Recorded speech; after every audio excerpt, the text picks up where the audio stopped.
जिन्होंने अटेंडेंस नहीं दी है वो जरूर दे देना, ठीक है? ओके।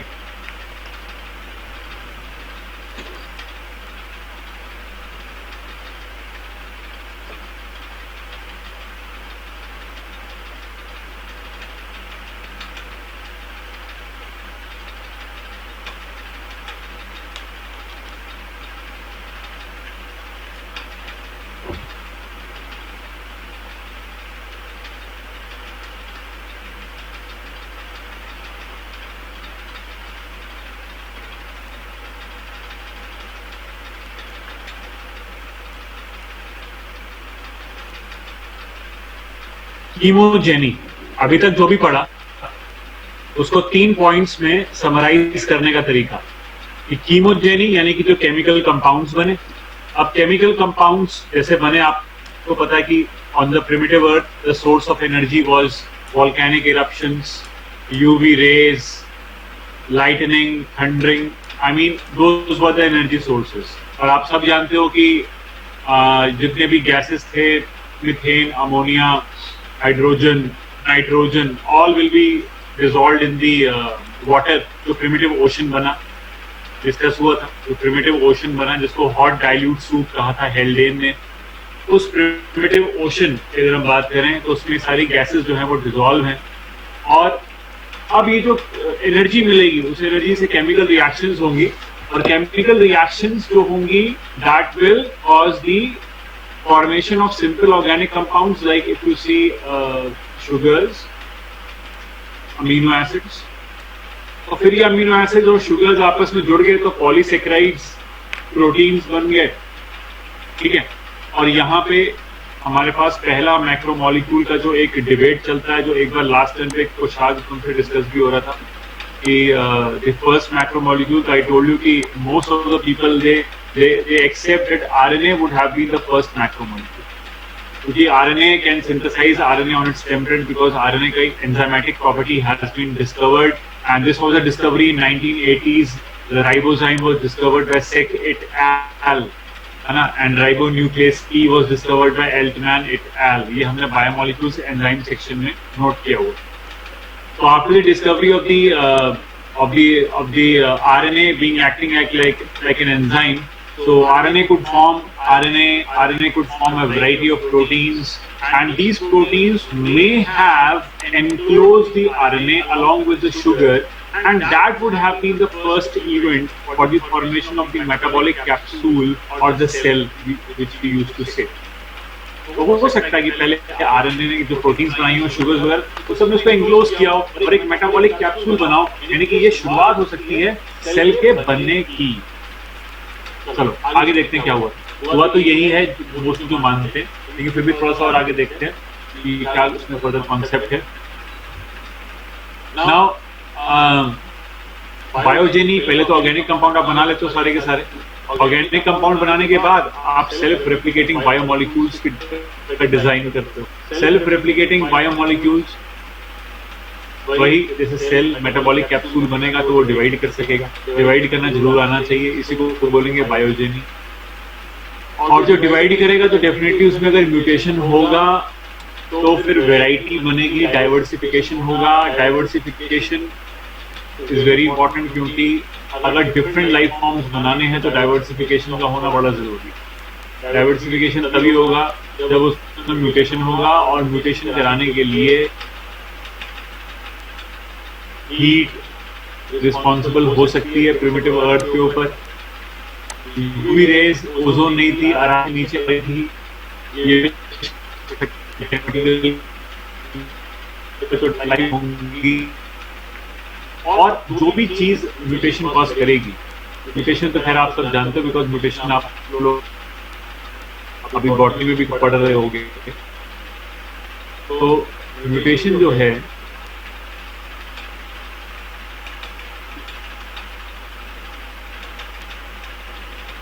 उसको कॉज करने के जो एजेंट्स होते हैं उन्हें क्या बोलते हैं? म्यूटेजेंस। Mutagens cause mutation. तो म्यूटेजेंस जो हो सकते हैं वो केमिकल्स हो सकते हैं, या मैंने कहा कि जैसे यूवी हो गया, अल्ट्रावायलेट हो गया, या हीट है हमारी अर्थ के ऊपर, इतनी हाई हीट, हाई टेम्परेचर वो भी उसको कर सकता है, ठीक है ना। तो heat, UV, they all can cause mutation on the primitive earth. ये चीज कंफर्म होती है कि भाई म्यूटेशन कॉज करने के लिए जो चीज चाहिए वो तो प्रिमिटिव अर्थ में प्रेजेंट ही है। तो इससे डाइवर्सिफिकेशन ऑफ लाइफ फॉर्म्स तो होगा ही होगा, हुआ ही होगा प्रिमिटिव अर्थ के ऊपर, diversification of the life forms, है ना। और तभी इतना एवोल्यूशन हुआ होगा। आप पढ़ते हो भाई पॉलीफेरा बना, फिर नीडेरिया, टीनोफोरा, प्लेटी, निमेटी, एनेरा, आर्थ्रोपोडा, मोलस्का, एकाइनो, कैसे बना होगा? डाइवर्सिफिकेशन ही है लाइफ का।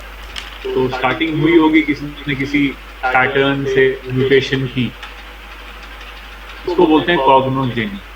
तो कीमोजेनी, केमिकल मॉलिक्यूल्स का बनना, मॉलिक्यूल्स का बन जाना, दैट इज कीमोजेनी। फिर लाइफ का बन जाना, सेल का बन जाना, सेल्फ रेप्लिकेटिंग कैप्सूल का बन जाना, दैट इज कॉल्ड बायोजेनी। और फिर जब सेल बन जाएगा तो वो जब म्यूटेशन होगा तो डाइवर्सिफाई करके डिफरेंट ऑर्गेनिक डिफरेंट स्पीशीज जब बनेंगे या ग्रुप ऑफ ऑर्गेनिजम्स बनेंगे तो उसको क्या बोलोगे आप? कॉग्नोजेनी। लेकिन ये काम कोई एक दिन या 100 साल का नहीं है, 200 साल या 1000 साल या 5000 साल का नहीं है। ये काम है मिलियंस ऑफ इयर्स, इसमें मिलियंस ऑफ इयर्स लगेंगे। हम कह रहे हैं जब भाई इतने सारे प्रोटिस्टा, मोनेरा, ये वो जब इतने सारे वैरायटी बनी है तो ये कोई 100 साल या 200 या 5000 या 10,000 साल में थोड़ी बन गई। इसको बनने में millions and millions of years लगे, तब जाकर के लाइफ की फॉर्मेशन होता है, डाइवर्सिफिकेशन होता है। खैर ये 3 टर्म्स के मीनिंग क्लियर होने चाहिए, ठीक है ना। कीमोजेनी एक बार है किसी ऑप्शन में देखा है हमने तो आया हुआ है, तो कीमोजेनी तो याद होना ही चाहिए। और केमिकल एवोल्यूशन तो वैसे ही याद रहता है, वैसे याद हो जाएगा।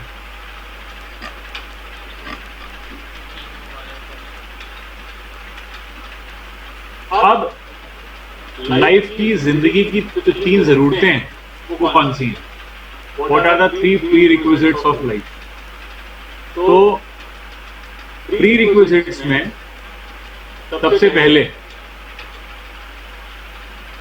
There must be a supply of self replicators, मतलब वही सेल होना चाहिए। सेल का बनना तो बड़ा जरूरी है, अगर सेल नहीं बनेगा तो लाइफ कैसे कहोगे? दूसरा पॉइंट, जब ये सेल मल्टीप्लाई कर रहा हो, copying of these replicators must have been subject to error via mutation. Mutation होना चाहिए ताकि डाइवर्सिफिकेशन मिलेगा। म्यूटेशन को कराने के लिए प्रिमिटिव अर्थ पे heat was there, UV was there, X-rays सब हैं। थर्ड पॉइंट, जो सिस्टम ऑफ रेप्लिकेटर यानी कि जो सेल है, that should be partially isolated from the general environment. हाँ बिल्कुल, क्योंकि जो सेल के अंदर प्रोसेस चल रही है वो बाहर एज इट इज वाटर में नहीं चल रही होंगी। वाटर के अंदर जो चल रहा होगा वो सेल के अंदर एग्जैक्टली सेम नहीं होगा, बिकॉज फिर डिफरेंस कैसे करेंगे? जो रिएक्शंस मेरी बॉडी के अंदर हो रही हैं वो बाहर एनवायरनमेंट में नहीं हो रही। यानी मैं पार्शियली कैसा हूँ? आइसोलेटेड हूँ। हाँ, एक्सचेंज ऑफ मटेरियल कर सकता हूँ। मैं गैस ले रहा हूँ, ऑक्सीजन, CO2 छोड़ रहा हूँ, I mean rich in CO2 जा रही, O2 भी जा रही बाहर। ये मत कहना सर आपने रेस्पिरेशन पढ़ा तो O2 भी जाती है बाहर, तो क्या अब वो तो पड़ा हुआ है, वो तो ठीक है। बट एक बात कर रहा हूँ कि I am taking in oxygen और मैं CO2 जो है बॉडी से बाहर जाती है हमारे, यानी कि एक्सचेंज तो चल रहा है ना एनवायरनमेंट के साथ। तो कंप्लीटली आइसोलेटेड सिस्टम तो नहीं है ना, हीट भी एक्सचेंज हो सकती है कि नहीं?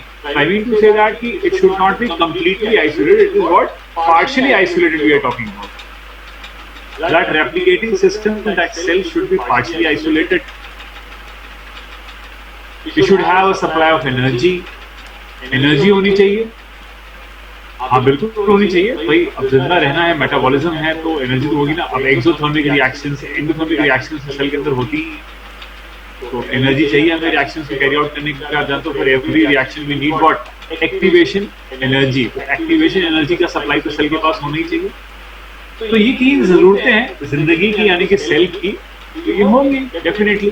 अब पहली वाली चीज कि सेल्फ रेप्लिकेटिंग सेल कैसे बना, मेटाबॉलिक कैप्सूल कैसे बना, ये तो किसी को पता नहीं है। हम ये पढ़ लेते हैं कि हाँ जी आरएनए बन गया, आरएनए प्रोटीन बना दिया, चलो ठीक है, बात खत्म हो जाती है। लेकिन अब ये प्रोटीन, आरएनए, शुगर आपस में एनक्लोज कैसे हुए, सेल कैसे बना, ये कहानी आज तक कोई पता लगा नहीं पाया, ठीक है ना।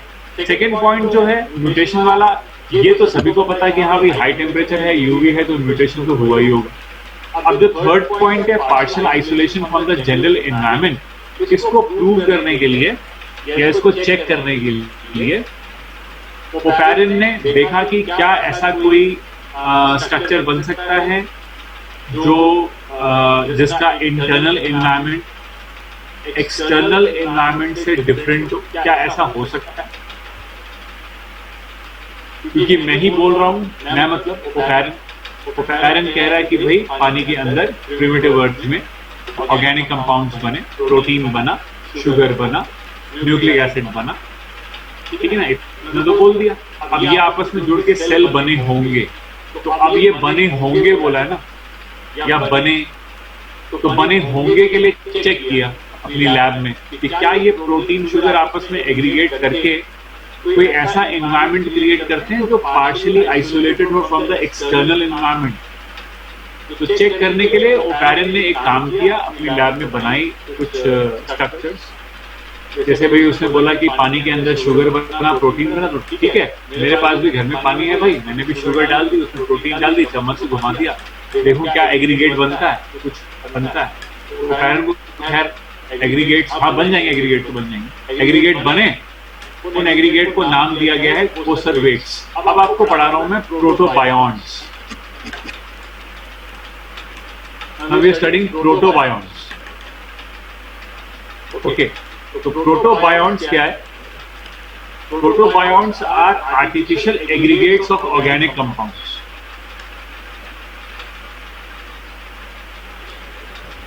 प्रोटोबायोन्ट्स मतलब वो प्रिमिटिव लाइफ,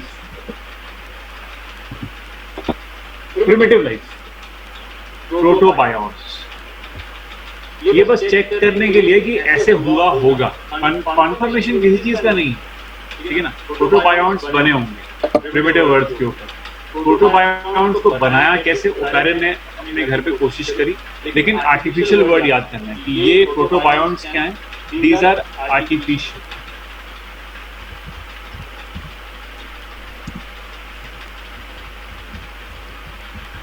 एग्रीगेट्स। किस चीज के?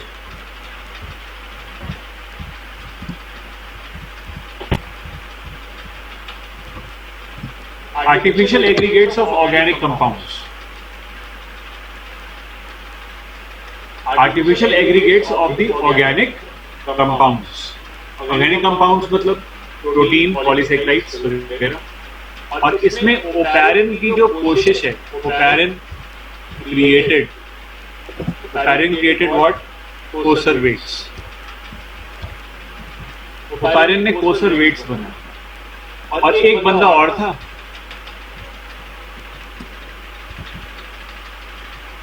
Sydney Fox. Okay, Sidney Fox नाम है, सिडनी का फॉक्स नहीं है। ओके, बंदे का नाम है, क्या कर, प्रोटीनॉइड माइक्रोस्फीयर्स। ये काम किया सिडनी फॉक्स। ये दोनों क्या प्रोटोबायोन्ट्स हैं। ओके, तो अब मैं बताता हूं कि क्या है एक्चुअली।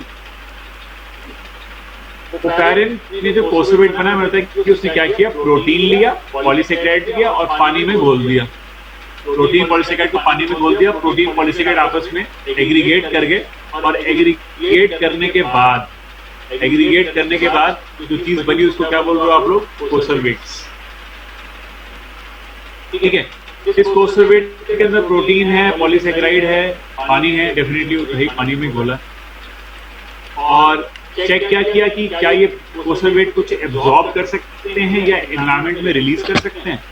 तो जवाब मिला हाँ, कि ये पॉइंट ऊपर लिखा है कि they can separate a combination of molecules from the surrounding environment and maintain an internal environment। Point यहाँ पे लिखा हो। हाँ, मतलब कि कुछ चीजों को ये एब्जॉर्ब कर सकते थे, कुछ चीजों को ये रिलीज कर सकते थे, मतलब exchange was possible between the environment and this. Lipid membrane नहीं है, क्योंकि इन्होंने प्रोटीन का इस्तेमाल किया है और पॉलीसेकेराइड का इस्तेमाल किया है, तो लिपिड मेम्ब्रेन यहाँ पे नहीं है। तो कुछ बच्चों को डाउट रहता है सर लिपिड मेम्ब्रेन नहीं, तो लिपिड की जब बाइलेयर आउटर में नहीं बनी तो फिर एक्सचेंज पॉसिबल कैसे होगा?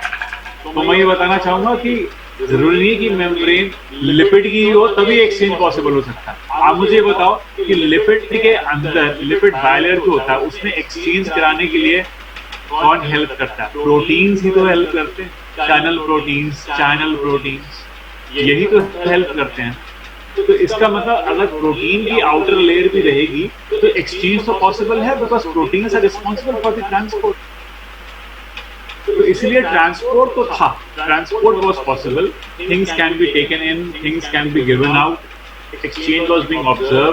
थोड़ा बहुत ओके पानी में कुछ डाल दोगे तो एक्सचेंज हो जाता था अंदर। और कोसरवेट को जब ध्यान से देखा, माइक्रोस्कोप से देखा, उसके अंदर क्या चल रहा है, कहानी क्या भाई, सीन क्या है, तो देखा कि अंदर कुछ ना कुछ उसके रिएक्शन चल रही है, जैसे कि ग्लाइकोलिसिस टाइप का रिएक्शन। जैसे अगर आप ग्लूकोज डालते हो बाहर तो वो ग्लूकोज को अब्सॉर्ब करके थोड़ा बहुत ग्लाइकोलिसिस टाइप मतलब रिएक्शन उसमें हो रही हैं। तो इसमें कंफ्यूज होने की जरूरत नहीं, क्योंकि कोई देखो प्रोटीन यूज किया है तो प्रोटीन मतलब एंजाइम, तो कोई ना कोई एंजाइमेटिक प्रोसेस तो अंदर चलेगी ही चलेगी उस कोसरवेट के। तो कोसरवेट के अंदर एक सिंपल मेटाबॉलिज्म ऑब्जर्व हो रहा था। कोसरवेट could also exchange material from the surrounding, but कोसरवेट was not able to reproduce, divide नहीं कर सकता कोसरवेट। तो सीधी सी बात है, आप प्रोटीन और शुगर का मिक्सचर बनाओगे तो बन गया मिक्सचर, अभी डिवाइड थोड़ी करेगा, मल्टीप्लाई थोड़ी करने लग जाएगा। तो डिवाइड नहीं किया, तो जब डिवाइड नहीं किया, मल्टीप्लाई नहीं किया, रेप्लिकेट नहीं किया, तो फिर जो पहला पॉइंट था कि जिंदगी की पहली जरूरत क्या है, what is the first requirement of life, there should be a system of रेप्लिकेटर्स।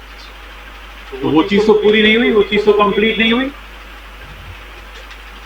वो चीज तो कंप्लीट नहीं हुई ना कि there should be a system of replicator, मतलब मल्टीप्लाई करने वाला सेल तो हुआ ही नहीं यहाँ पे।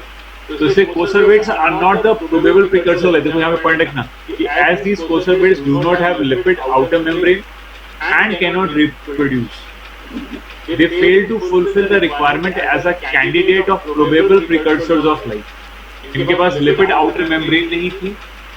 अब लिपिड आउटर मेम्ब्रेन का मतलब यहाँ पे ये कि हमने जब लिपिड डाला है यहाँ पे, तो लिपिड उसमें वहां पे अटैच नहीं हुआ, लिपिड बाहर जाकर के लेयर उसने बनाई नहीं, इसलिए हम कहते हैं कि यहाँ पे लिपिड की आउटर मेम्ब्रेन नहीं थी। तो लिपिड आउटर मेम्ब्रेन नहीं है, और प्लस जो है they can not divide. So when they are not able to divide, they cannot be the probable precursors of life। Probable precursors of life का मतलब it is not the first step for the evolution of the cell। इस तरीके से पहला cell बना होगा नहीं, ऐसे नहीं बना, क्योंकि ये जो हम कर रहे हैं लैब में ये प्रूव कर रहा है कि अगर प्रिमिटिव अर्थ के पानी के ऊपर अगर ऐसे एग्रीगेशन हो भी गए होंगे तो ये डिवाइड तो नहीं कर सकते ना, मल्टीप्लाई तो नहीं कर सकते ना, तो इसलिए ये प्रोबेबल प्रिकर्सर्स लाइफ के नहीं है। ठीक है,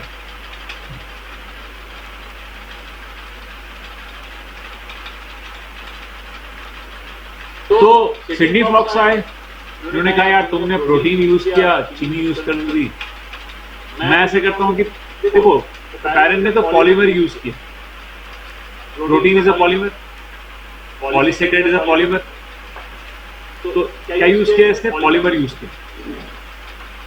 पैरेंट यूज्ड पूरे पॉलीमर्स, लेकिन जो सिडनी फॉक्स खाया इसने कहा कि मैं पॉलीमर यूज नहीं करूंगा, मैं ऐसा करता हूं I may use the amino acid monomers, और फिर इन अमीनो एसिड्स को हम गर्म करेंगे, और जब गर्म करेंगे, हीट करेंगे, तो इन अमीनो एसिड्स के बीच में बॉन्ड्स बनेंगे, और बॉन्ड्स बनेंगे तो फिर वो प्रोटीन बन जाएगा। तो मतलब डायरेक्टली किसी पॉलीमर को यूज करने की बजाय we can, I may use, Sidney Fox can used actually amino acids.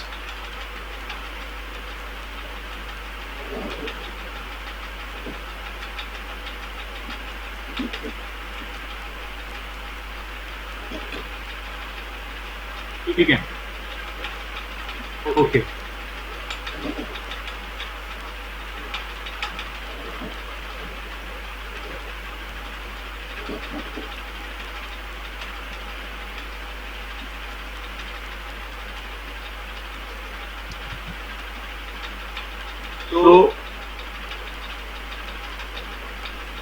तो ये काम जो है सिडनी फॉक्स ने जब किया, तो सिडनी फॉक्स ने अमीनो एसिड्स लिए, अमीनो एसिड्स को हीट किया और अमीनो एसिड्स बन गए, अमीनो एसिड आपस में जुड़ गए और बन गए प्रोटीन्स। इसको नाम दिया उन्होंने प्रोटीनॉइड्स। He called it प्रोटीनॉइड्स। ये अमीनो एसिड्स के एग्रीगेट्स हैं। These are the aggregates of amino acids. Aggregates of amino acids are called प्रोटीनॉइड्स। अब जब गर्म किया तो प्रोटीन तो बन गए, प्रोटीनॉइड तो बन गए, लेकिन इसको फिर से ठंडे पानी में डाल दिया तो क्या हुआ कि ये जो प्रोटीन थे ये आपस में एसोसिएट कर गए और एक पूरा स्ट्रक्चर बना जिसका नाम है प्रोटीनॉइड माइक्रोस्फीयर। मतलब प्रोटीनॉइड माइक्रोस्फीयर जो होगा कि वो एक स्फीयर होगा और उस स्फीयर के अंदर प्रोटीन्स होंगे। उन्हीं प्रोटीन्स को बोला गया प्रोटीनॉइड्स। ठीक है ना। और जब इसको भी ध्यान से देखा इन्होंने ऑब्जर्व किया कि a simple metabolism was present inside the proteinoid microsphere. There was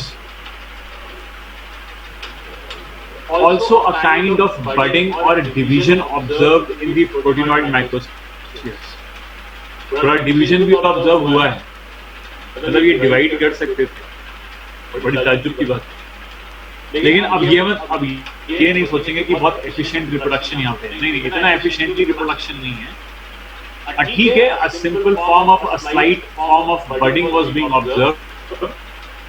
थोड़ी सी बडिंग ऑब्जर्व हो रही थी इनके अंदर, एक थोड़ा सा डिवीजन ऑब्जर्व हुआ है, लेकिन उसका मतलब अब ये नहीं है कि ये खूब रिप्रोडक्शन कर रहे हैं, ऐसा नहीं। बडिंग ऑब्जर्व हुई और ठीक है, बहुत अच्छी बात है। Now, point is this कि क्या ये हो सकते हैं प्रोबेबल प्रिकर्सर्स ऑफ लाइफ? तो फिर और चेक किया, लिपिड बाइलेयर भी डाल दी इसके अंदर और लिपिड बाइलेयर भी बन गई। बहुत अच्छी बात है भाई। लिपिड बाइलेयर ने भी सराउंड कर लिया इसको, अंदर मेटाबॉलिज्म भी देखने को मिल रहा है, बडिंग भी है, थोड़ा सा डिवीजन भी ऑब्जर्व हुआ प्रोटीनॉइड माइक्रोस्फीयर्स के अंदर। लेकिन एक जो चीज और ऑब्जर्व हुई वो ये था कि जब जब बनाए तब एक जैसे ही बने, कोई डिफरेंस नहीं है। जब बनाया तब एक जैसे बन रहे हैं, जब प्रिपेयर किया तब एक जैसा ही बना। तो इसका मतलब ये है कि वेरिएशन जैसी कोई चीज इनमें आने की कोई संभावना है ही नहीं। तो जब वेरिएशन ऐसी कोई चीज नहीं आएगी, अल्टीमेटली ये भी प्रिकर्सर ऑफ लाइफ नहीं। ठीक है ना। मतलब बार बार इनको प्रिपेयर किया, आज प्रिपेयर किया, कल किया, 6 महीने बाद किया, साल भर बाद किया, तो हर बार जो है ये एक जैसे ही बन रहे हैं, इसमें कोई वेरिएशन नहीं, एक ही चीज बन रही बार। तो सिर्फ प्रोटीन या लिपिड को लेकर के लाइफ बना दोगे तो ये नहीं हो सकता। और ऐसा भी नहीं है कि बहुत एफिशिएंट रिप्रोडक्शन यहाँ पे हो रहा हो, हल्की फुल्की बडिंग करते हैं, हल्का सा बड करके वो कंस्ट्रक्ट कर जाता है, दूर हो जाता है, चलो ठीक है, but that is not efficient reproduction we say. So it could not have been the first step in the event of the life. ये तुम काम देखोगे ना, ऑब्जर्व करोगे, ये चीज जो है हम देख रहे हैं, ये चीज जो है ओफेरिन ने कब करी? 1924 में। सिडनी फॉक्स ने इसको किया है 1950s में। बाद में 1980 में क्या डिस्कवर हो गया कि आरएनए बना। तो जब आरएनए बना ना, आरएनए जब डिस्कवर हुआ कि आरएनए क्या डिस्कवर हो गया, RNA can act like an enzyme, ये डिस्कवर हुआ 1980s में। तो अब लोगों ने सोचा कि अब यहां कोसर वेट में प्रोटीन शुगर को लिया था, ये भी रेप्लिकेट नहीं कर पा रहे थे प्रॉपर्ली, मल्टीप्लाई तो नहीं कर पा रहे थे। प्रोटीनॉइड माइक्रोस्फीयर को देखा, ये भी नहीं कर पा रहे थे प्रॉपरली बर्डिंग कर दी, चलो ठीक है, लेकिन ये बहुत एफिशिएंट रिप्रोडक्शन नहीं हो रहा था। कि ऐसे नहीं कि ये रातों रात या 4-5 दिन में जो है डबल हो जाए या मिलियंस में हो जाए, तो ऐसा बिल्कुल कुछ नहीं हो रहा है।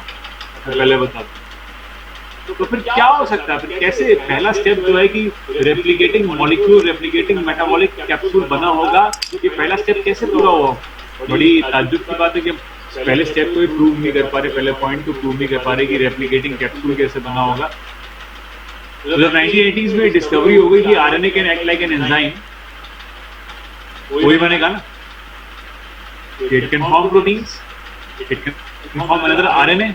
अगर प्रोटीन्स में रिवर्स ट्रांसक्रिप्टेज बन जाता है तो it can even form DNA. तो आरएनए बहुत काम कर सकता है। आरएनए इतने सारे प्रोटीन्स बना देगा, वैरायटी ऑफ प्रोटीन्स बना देगा, और फिर प्रोटीन के साथ अगर प्रोटीन्स यानी एंजाइम्स तो कुछ भी कर सकते हैं फिर, है ना। तो एंजाइम में शुगर्स भी बना सकते हैं, क्योंकि आप जानते हो कि दो मोनोसेकेराइड को आपस में जोड़ोगे ग्लाइकोसिडिक बॉन्ड से, तो किसी न किसी एंजाइम की आवश्यकता तो पड़ेगी। तो प्रोटीन्स, आरएनए ने वैरायटी ऑफ प्रोटीन्स बनाई, उस वैरायटी ऑफ प्रोटीन्स ने डिफरेंट रिएक्शंस को कैरी ऑन किया। तो उस वैरायटी ऑफ प्रोटीन्स ने जो है आरएनए को एनक्लोज भी कर लिया होगा कि ठीक है, अब तुम एक कैप्सूल बन जाते हो, तुम अंदर प्रोटेक्टेड रहो हमारे, तो बहुत काम की चीज हो आरएनए, तुम छोड़ नहीं सकते, ठीक है। तो हमें मल्टीप्लाई कराते रहते हो, तो हमें बनाते रहते हो, है ना। तो जब इन प्रोटीन्स और शुगर्स ने आरएनए को एनक्लोज किया होगा, तो ये हो सकता है कि this could have been the first step in the event of formation of the first cell और लाइफ, वी कैन से। तो कोसरवेट शुरुआत में सिर्फ अकेला बन के जिंदा रहेगा और मल्टीप्लाई करेगा, ये इवेंट पहला प्रिकर्सर ऑफ लाइफ नहीं हो सकता। हाँ, पहले आरएनए बना होगा और फिर इस आरएनए को किसी कोसरवेट ने सराउंड कर लिया, तो हो सकता है कि पहला सेल बना। ऐसा कह सकते हैं ना दूसरी भाषा में। जो पायरन कह रहा है कोसरवेट पहले बने होंगे, नहीं, कोसरवेट पहले नहीं बने होंगे, आरएनए पहले बना होगा, फिर इस आरएनए को किसी कोसरवेट वगैरह जैसी चीज ने सराउंड किया होगा, तो वो मेटाबॉलिक कैप्सूल बना होगा, और this has resulted in the formation of the first cell on the earth. assumptions हैं, these are all assumptions। ऐसा हुआ होगा, नहीं हुआ होगा, मैं नहीं जानता, किताब नहीं जानती, कोई नहीं जानता, बस assumptions हैं, हाइपोथेसिस है, ठीक है ना। हमको पढ़ना है तो सीधी सी बात है, हमसे पूछेगा फर्स्ट मैक्रोमोलिक्यूल, हमें देना आंसर आरएनए, ठीक है, according to this RNA model theory. Now अब चलो ठीक है यार, कोई बात नहीं, ये तो नहीं पता कि पहला सेल कैसे बना होगा, पर एटलीस्ट ये तो देख ही सकते हैं ना कि पहला सेल कैसा हुआ होगा, कौन रहा होगा। म्यूटेशन का रेट स्लो होता है, करेक्ट है, लेकिन म्यूटेशन, हमने भी ये नहीं कहा कि 100 साल में या 200 या 5000 साल में हमने लाइफ की एवोल्यूशन करनी है। हमने millions and millions of years लिए हैं लाइफ की फॉर्मेशन करनी है, ठीक है। तो millions and millions of years में तो म्यूटेशन एक्यूमुलेट कर ही सकते हैं, and that can help in the evolution of life. First cell chemo heterotrophy होगा, जो अपना खाना खुद नहीं बना सकता। First cell would have been chemo heterotroph, है ना। अच्छा, ये एरोबिक होगा या anaerobic? This cell would have been aerobic और एनारोबिक?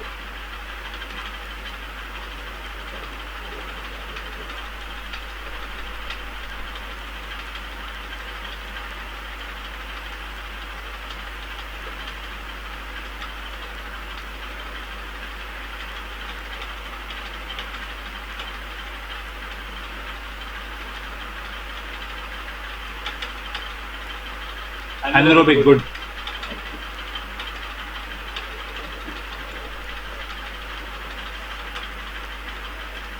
हाँ, ऑक्सीजन तो है नहीं, एनारोबिक क्यों है, ठीक है।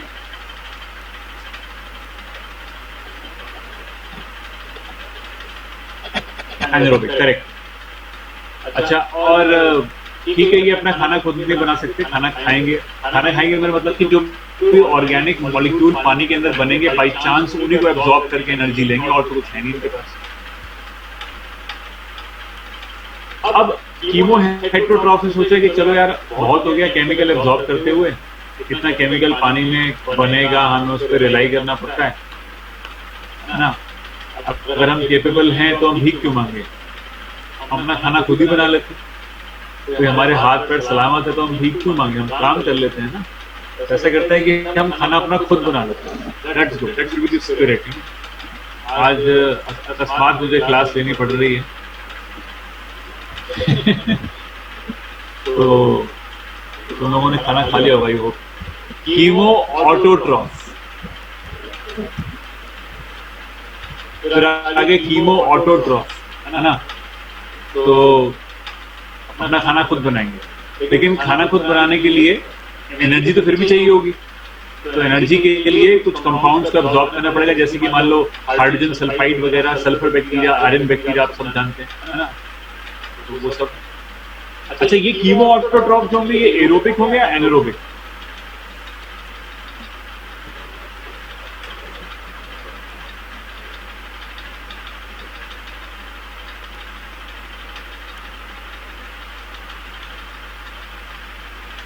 करेक्ट, सबके सही जवाब आ रहे हैं, सबने खाना खाया हुआ है, वेरी गुड। और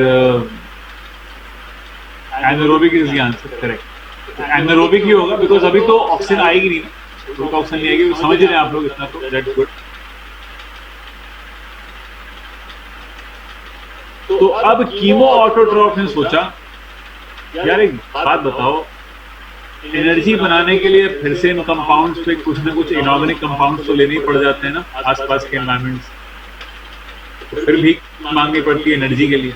ऐसे करते हैं, उस एनर्जी की बात करते हैं तो भगवान दे रहा और उससे कोई पैसे भी नहीं ले रहा, सीधी सी बात है भाई, सूरज ऐसी एनर्जी दे रही, पैसे भी ले रहा था कोई तो लाइट को यूज करते हैं ना, लाइट को यूज करते हैं, और पानी भी भगवान ने इतना बना रखा है कि उसकी भी भीख मांगने की जरूरत नहीं, पानी पानी, वाटर वाटर एवरीवेयर, तो फिर लाइट भी है, वाटर भी है, तो इनको एज अ सोर्स यूज कर लेते हैं। तो हम वाटर को एज अ सोर्स यूज कर लेंगे for the source for hydrogen, और लाइट को हम फोटॉन्स एब्जॉर्ब कर लेते हैं, तो फिर हमारे बनेंगे फोटो ऑटोट्रॉफ्स। तो यानी कि कीमो ऑटोट्रॉफ स्विच ओवर होकर क्या बन गया,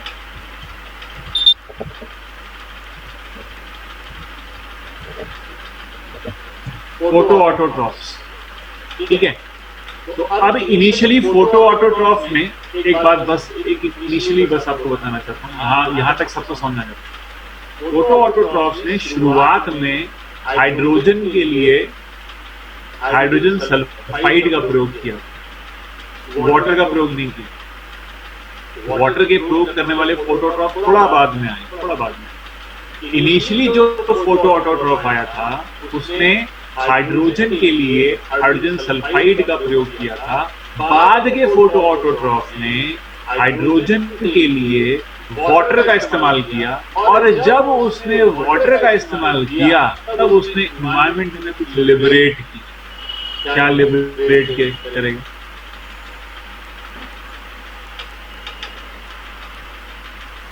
यस, अब उसने लिबरेट करा ऑक्सीजन, बिल्कुल, और जब ऑक्सीजन आ गई तो ऑक्सीजन आ गई, very good, that's very nice to see. तो मुझे ये बताओ कि अभी जो है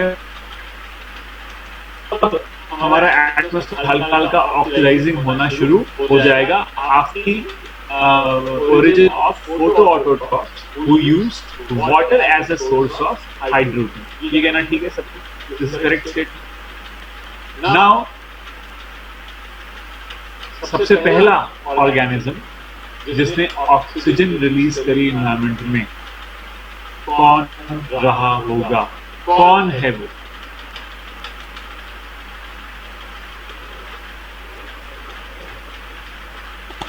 तो राणा अंकुर वगैरह ने, सानिया सोनी, जैस्मिन पॉल, सबके आंसर्स जो हैं वो आपके ठीक हैं। Good to see that you are studying at home, good. It's blue-green algae, or we can say cyanobacteria. Cyanobacteria. Tushar Agarwal, अभी थोड़ा शुरुआत बेटा मोनरा से करते हैं, एकदम से आप यूकैरियोट पे जंप मत करो। अभी शुरुआत का जो ऑर्गेनिज्म होगा वो पहले प्रोकैरियोट होगा, प्रोकैरियोट के बाद हमारे यूकैरियोट्स आएंगे, एकदम से यूकैरियोट नहीं बन पाएगा। इट इज अ बीजीए और the cyanobacteria which release oxygen in the atmosphere, और ऑक्सीजन के रिलीज होते ही हमारे पास ओजोन बन जाएगी, ओजोन इज फॉर्म, तो ओजोन बनेगी। और अच्छा एक बात और भी है कि अभी जो प्रिमिटिव एटमॉस्फेयर है उसके अंदर जो गैसेस हैं वो गैसेस कौन कौन सी हैं? प्रिमिटिव एटमॉस्फेयर के अंदर जो इस समय गैसेस हैं वो मीथेन है, अमोनिया है, जैसे मैंने बताया था, है ना। और अब ऑक्सीजन एंटर करना शुरू कर रही है, तो ये ऑक्सीजन क्या करेगी? इस मीथेन अमोनिया को भगा देगी, भाग जाओ, सुनना है। और कुछ रिएक्शंस होंगे जैसे ये, तो देखो जैसे ऑक्सीजन आई, जैसे मीथेन को भगा दिया, मीथेन को कन्वर्ट कर दिया CO2 वगैरह में, और अमोनिया को कन्वर्ट कर दिया नाइट्रोजन और वाटर में। तो नाइट्रोजन देखो, यहाँ से नाइट्रोजन हमारी एटमॉस्फेयर में बढ़ना शुरू हो जाएगी, और फुल नाइट्रोजन जो है 78% जिसको आप कहते हो हमारे एटमॉस्फेयर में मेंटेन, ठीक है।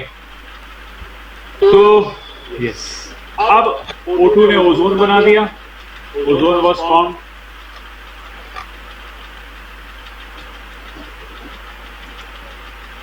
ओजोन बन गया, ओजोन बन गया तो फिर वो ब्लॉक कर गया हमारा, यूवी नहीं आएगी, UV will stop entering the earth atmosphere. तो एक क्वेश्चन जो हमें और याद करना है कि after the formation of which organism और which cell ozone layer was formed, again the answer becomes cyanobacteria और ब्लू ग्रीन एल्गी। तो ये तो बात थी हमारे उस ऑर्गेनिज्म की जिस जो भी बैक्टीरिया साइनोबैक्टीरिया है, और अब हम पढ़ने वाले हैं यूकैरियोट। तो यूकैरियोट बाद में बना होगा, और यूकैरियोट के बनने का जो एक टाइम है दैट इज 1.5 बिलियन ईयर्स। ऐसा हम समझते हैं कि शायद 1.5 बिलियन ईयर्स पहले यूकैरियोट की फॉर्मेशन हुई। तो यूकैरियोट कैसे बनेगा? फॉर एग्जांपल अगर आपने पढ़ा कि प्रोकैरियोट है, तो प्रोकैरियोट में जो जेनेटिक मटेरियल है that is surrounded by, that is not surrounded by nuclear membrane in the prokaryote। तो यूकैरियोट में क्या होता है कि that न्यूक्लियोइड सराउंड करना पड़ेगा ना। तो सेल मेम्ब्रेन के आप जानते हैं, सेल मेम्ब्रेन के मॉडिफिकेशंस होते हैं, हमने पढ़ा हुआ है endoplasmic reticulum, the endomembranes systems, you all have read, है ना। तो सेल मेम्ब्रेन से कुछ ऐसे एंडोमेम्ब्रेनस सिस्टम्स बनेंगे और ये जाकर के न्यूक्लियर यानी कि जेनेटिक मटेरियल को सराउंड कर लेंगे, and that will form the nuclear membrane.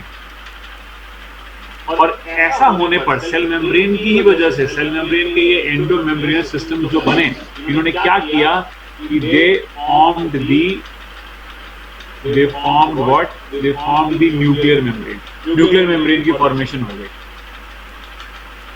ठीक है। तो अब हम कहते हैं कि that the cell formed, cell क्या बन गया? सेल बन गया यूकैरियोट, यूकैरियोट सेल की फॉर्मेशन हो गई, ऐसा हम कहेंगे।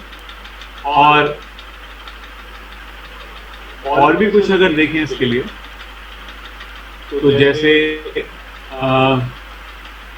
यूकैरियोट के अंदर माइटोकॉन्ड्रिया और प्लास्टिड्स की फॉर्मेशन कैसे हुई है, इसके बारे में एक थ्योरी और है कि यहाँ पे सामने मेंशन नहीं है, लेकिन I must tell you, endosymbiotic theory.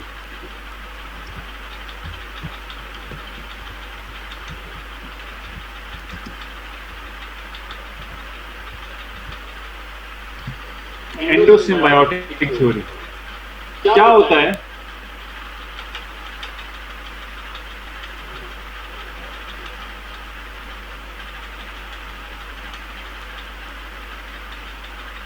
कि जो यूकैरियोटिक सेल है, अब सेल मेम्ब्रेन की हेल्प से आपका न्यूक्लियर एनवेलप तो बन गया, न्यूक्लियर मेम्ब्रेन तो बन गई, and the cell turned out to be as a eukaryote. लेकिन जो सेल में तो जो आपके सेल ऑर्गेनेल्स हैं, इसकी फॉर्मेशन कैसे, जैसे माइटोकॉन्ड्रिया कैसे, तो ये जो एंडोसिम्बायोटिक, तो आप इसको ऐसे पढ़ो कि सिम्बायोटिक एसोसिएशन आपने पढ़ा हुआ है। जैसे अभी मेरे इंटेस्टाइन में ई कोलाई रहता है कि नहीं, तो ये सिम्बायोटिक एसोसिएशन है between me and the E coli. आपकी इंटेस्टाइन में भी रहता है, मैं ये मना नहीं करता। लेकिन अब यहाँ पे क्या है कि अब यूकैरियोट के अंदर प्रोकैरियोट रहने की कोशिश करेगा। यूकैरियोट बोलेगा यूकैरियोट तो बन गया, न्यूक्लियर मेम्ब्रेन बन के यूकैरियोट बन गया, तो वो आसपास प्रोकैरियोट को ढूंढेगा कि यार कोई आ जाए मेरे साथ रह ले, मैं अकेला हूं। चलो, एक बैक्टीरिया था जिसको रिकेट्सियल्स कहते हैं। रिकेट्सिया बैक्टीरिया आप लोग पढ़ते हो मॉनरा के अंदर, आई होप कि आपको नाम सुना होगा सब। आपने पढ़ा ये नाम की नहीं? Rickettsia, okay.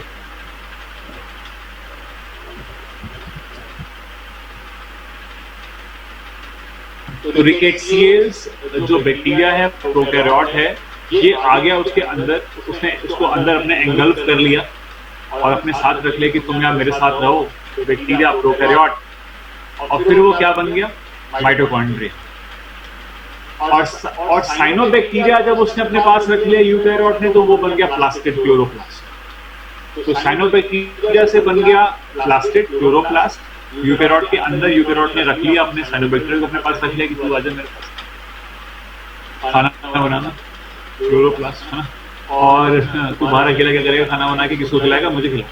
और दूसरा ये कि रिकेट्सियल्स जो है वो बन गया माइटोकॉन्ड्रिया। चल ठीक है, तू एनर्जी देना मुझे, एनर्जी वाला भी आ गया प्रोकैरियोट, और फूड प्रोडक्शन वाला भी आ गया। अब तीनों साथ में मिलकर रह रहे हैं तो प्लांट सेल बन जाएगा, और जहाँ क्लोरोप्लास्ट नहीं होगा तो वो एनिमल सेल बन जाएगा। खैर ये तो आप प्लांट्स और एनिमल्स में डिफरेंस जानते हैं। और दोनों रखोगे तो यूग्लिना हो जाएगा। यूग्लिना, यू नोट से connecting link between plants and the animals. ठीक है, this is all evolution we are talking about, this is all evolution, है ना।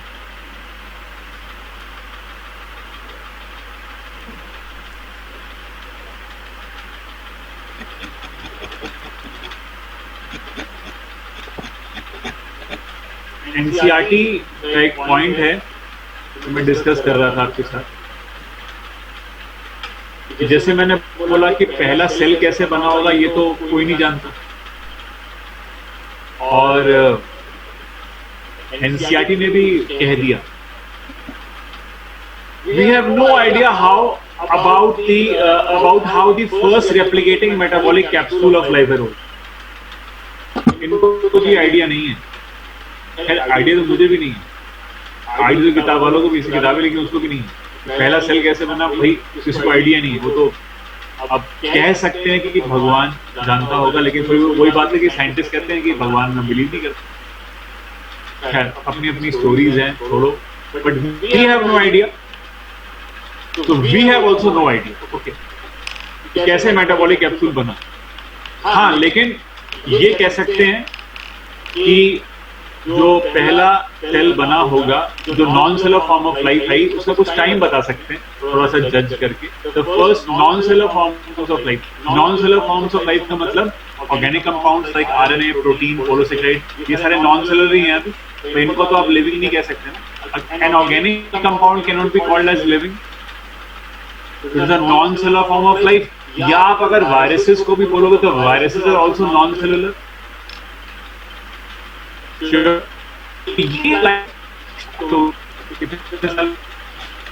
3 बिलियन ईयर्स बैक, ये एनसीईआरटी का डेटा है और ये हमें लर्न करना है कि first non cellular form of life would have evolved about 3 billion years back, and they would have been giant molecules like RNA, protein, polysaccharide etc। मैं वही बोला ना कि non cellular form of life के अंदर इस्तेमाल RNA है, protein है। तो देखो यहाँ पे भी पूछा, अगर तुम देखोगे तो इन्होंने RNA को पहले लिखा, तो ये भी RNA मॉडल के लिए कुछ थोड़ा सा एक एक्सेप्टेंस शो करने की कोशिश कर रही है कि RNA शायद पहले बना होगा, बाद में उस RNA ने डिफरेंट वेराइटीज ऑफ प्रोटीन्स को बनाया होगा। तो वो भी चीज यहाँ पे उन्होंने मेंशन करी हुई। तो non cellular form of life like organic compounds या वायरसेस की बात करें तो they came about 3 billion years back. और पहला सेल जब बना होगा इससे, जो सेलुलर फॉर्म ऑफ लाइफ है, जैसे प्रोकैरियोट की बात कर रहे हैं या यूकैरियोट की बात करेंगे, तो प्रोकैरियोट करीब 2 बिलियन पे आ गया, यूकैरियोट करीब 1.5 बिलियन पे आ गया। मैंने अभी डिस्कस किया यूकैरियोट 1.5 बिलियन पे। तो first cellular form of life did not possibly originate till about 2000 million years. हाँ तो ठीक है ना, ये एनसीईआरटी ये कहना चाहती है कि 2 बिलियन वर्ष पहले तक भी शायद पहला सेल अभी नहीं बना हो। खैर 2 बिलियन तो मान के चलते हैं कि पहला सेल बन गया होगा, क्योंकि एनसीईआरटी दो जगह दो अलग अलग बात लिखती है। यहाँ पे लिखती है कि 2 बिलियन ईयर्स पहले तक पहला सेल नहीं बना होगा, और आगे एक टॉपिक आएगा उसमें लिख देगी कि पहला सेल 2 बिलियन पहले बन गया था। तो कोई बात नहीं यार, अभी एनसीईआरटी है तो, लेकिन फिर भी हम मान के चल रहे हैं कि अगर ये वाला स्टेटमेंट आएगा तो भी ठीक है, वो वाला स्टेटमेंट आएगा तो भी ठीक है। क्यों? बिकॉज दोनों स्टेटमेंट हम लोगों ने याद कर लेना, रट लेने, हमें पता होना चाहिए कि एनसीईआरटी में लिखा है एनसीईआरटी इज द एविडेंस, और जो भी आंसर होगा नीट का वो एनसीईआरटी के अकॉर्डिंग होगा। नीट के अलावा, एनसीईआरटी के अलावा आंसर हो ही नहीं सकता किसी भी एग्जामिनेशन। तो एनसीईआरटी की लाइन को क्या बोलेंगे, पत्थर की लकीर मान के चलेंगे, ठीक है ना।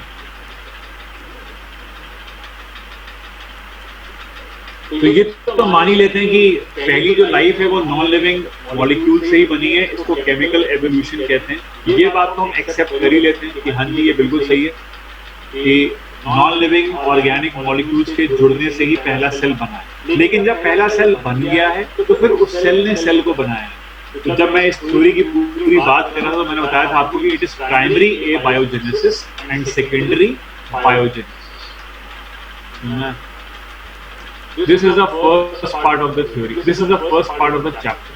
ये चैप्टर का पहला पार्ट है, सुनना है, जिसमें हम क्या पढ़ रहे थे, ओरिजिन ऑफ लाइफ। तो अब ये जितनी कहानियां थी ये सारी बंद हो गई, मतलब खत्म हो गई। अभी हमें कोई कहानी नहीं पढ़नी कि जितनी कहानी उसे पढ़ ली। अब हमें ना सबूत पढ़ने हैं, कि वो भी कौन से सबूत पहले बता दूं। ये सबूत नहीं कि लाइफ कैसे ओरिजिन किया, ये तो बात छोड़ दे, खत्म। अब ये सबूत पढ़ने हैं, ये एविडेंसेस पढ़ने हैं कि एवोल्यूशन हुआ है या नहीं। हाँ तो हुआ है एवोल्यूशन, बिल्कुल हुआ है। अब ह्यूमन एवोल्यूशन के लिए इतने सारे आर्कियोलॉजिस्ट जो हैं फाइंड करते रहते हैं, ये हड्डी मिल रही है, वो हड्डी मिल रही है, तो हमारा पूर्वज ऐसे रहे होंगे, ये खाते रहे होंगे, पेड़ पे रहते रहे होंगे, पेड़ पे घर बनाते रहे होंगे, फिर पेड़ से उतर के नीचे आ गए, नीचे फिर घर बनाना शुरू कर दिया, रोडें बन गई, चीन तक चले गए बॉर्डर पे, ठीक है ना। तो ये सब तो खैर लड़ाई चलती रहती है। मतलब कहने का ये है कि पूर्वज कैसे रहे होंगे ये स्टडी करना पड़ेगा ना।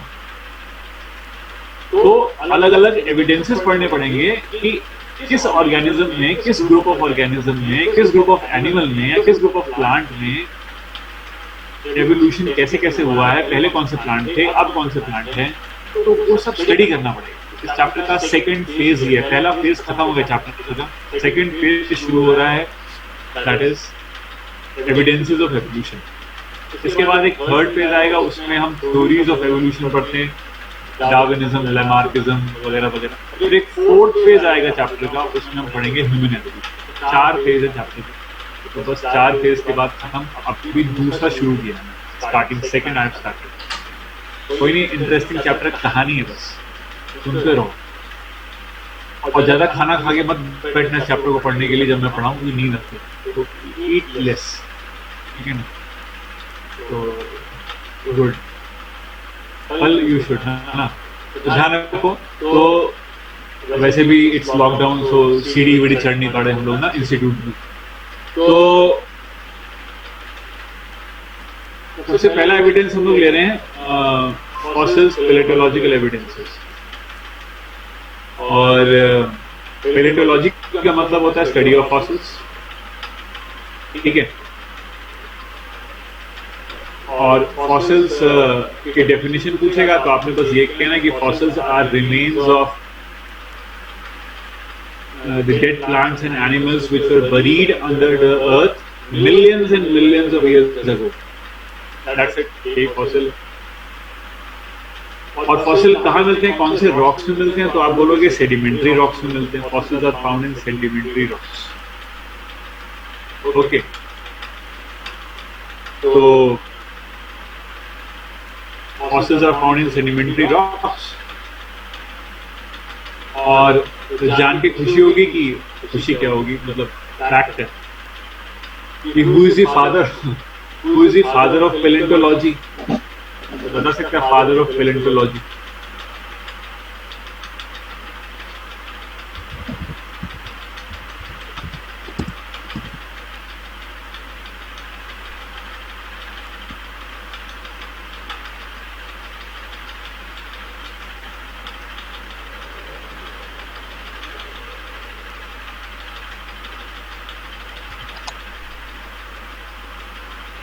लियोनार्डो डा विंची, है ना, फादर ऑफ पैलेंटोलॉजी और फादर ऑफ मॉडर्न पैलेंटोलॉजी अगर देखें, आधुनिक palaeontology.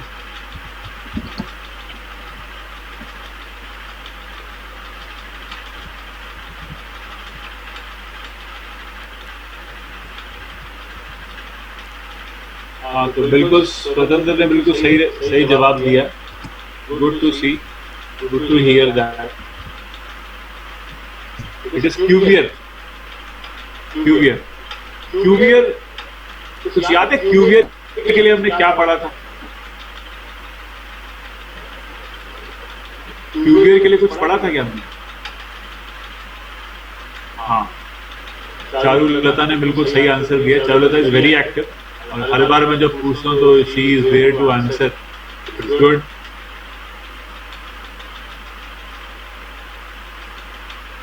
Anushri Devnath has also answered correct. Catastrophism theory, correct. So, Cuvier gave catastrophism theory, which was a modification of. Catastrophism was modification of. Which theory? Yes. Sanjana Soni has answered correct. Theory of.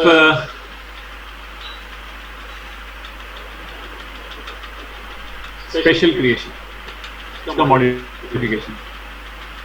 Okay, good.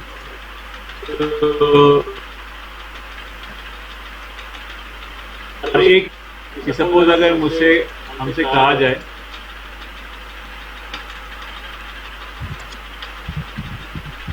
there is a fossil X which is found in upper strata of the rock. There is a fossil Y which is found in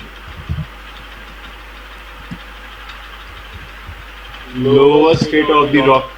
And if I ask you, which one is the older?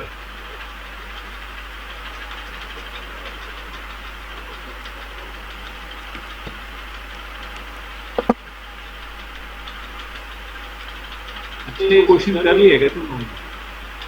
या logic ही लगा लिया? Obviously बात है, logic लग रहा है इसके अंदर। Logic based question, correct. अब ये लॉजिक बेस्ड क्वेश्चन है ना, तो ये क्वेश्चन नीट में आया हुआ है, तभी मैंने पूछा। तो जो नीट में आता है वो मैं जरूर पूछता हूँ अपने लेक्चर में। इट्स वेरी नाइस टू सी कि सबके आंसर ठीक है। ओह, जितना हम नीचे आएंगे उतना पुराना रहेगा। बिल्कुल सही कि lowest state of the rock वाला जो फॉसिल होगा that will be the older fossil. ये क्वेश्चन आया था। अब पूरा चैप्टर पढ़ लिया और एनसीईआरटी नीट ने ये पूछा था, ये बताओ फॉसिल कौन सा पुराना है। और इतना चैप्टर पढ़ लिया कि ये स्पेशल क्रिएशन हुआ, ये लाइटनिंग हुई, थंडरिंग हुई और लाइफ बन गई। और कभी कह रहे हैं कि भगवान ने इंसान को उतार दिया पृथ्वी के ऊपर। तो इतनी सारी बातें भी कर ली और सवाल यह है कि फॉसिल कौन सा पुराना है। तो हो जाता है ये, बिकॉज दिस इज नीट, है ना। ओके, अच्छा, इस टॉपिक को पढ़ाने से पहले we will look for another एक टॉपिक है हमारे पास।